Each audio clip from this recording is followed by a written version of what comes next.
Hello, good evening. আজকে আমি একটু মোমো বানাবো, সেটাই তোমাদের শেয়ার করবো। চলো তাহলে দেখে নেওয়া যাক। আমি এখানে মোমোর পুরটা বানিয়ে নিয়েছিলাম সব রকম সবজি দিয়ে। আর হ্যাঁ, এটা আমি চিকেন মোমো বানাচ্ছি। চিকেনটা মিক্সিতে ম্যাশ করে নিয়েছিলাম। আমার হাজব্যান্ড এটা খুব ভালো মুড়তে পারে, তাই ও এটা মুড়ছিল, আমি ডোটা আগে থেকে তৈরি করে রেখেছিলাম। তো দেখতেই পাচ্ছ আমি এরম করে এক এক করে মোমো বানিয়ে নিয়েছিলাম। তো দেবার পরে আমি এটাকে স্টিমে বসিয়ে নেবো। তো আমি এখানে স্টিমে বসিয়ে নিলাম। স্টিমে বসানোর পর আমার এখানে মোমো রেডি।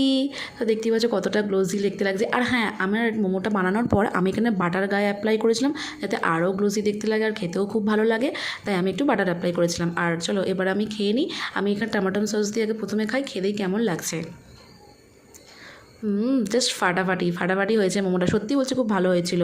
আর কেনা তো সবাই খায়, তাই না? আমি না একটু যদি ঘরেই বানালাম, যেহেতু আমি বানাতে পারি, তো কী হয়েছে, একটু না একটু কাটুনি আর কি। এই তো এবার আমি মেয়োনিজ দিয়ে খেয়ে নিচ্ছি। মেয়োনিজ দিয়েও আমার ফাটাফাটি লেগেছে, সবথেকে বেশি মেয়োনিজ দিয়ে খেতে ভালো লেগেছে। তো তোমাদের ভিডিওটা কেমন লাগলো অবশ্যই জানিও। তো আমি এখন খেয়ে নিই, তাহলে এখন তাহলে টাটা বাই, সবাই খুব ভালো থেকো, গুড নাইট।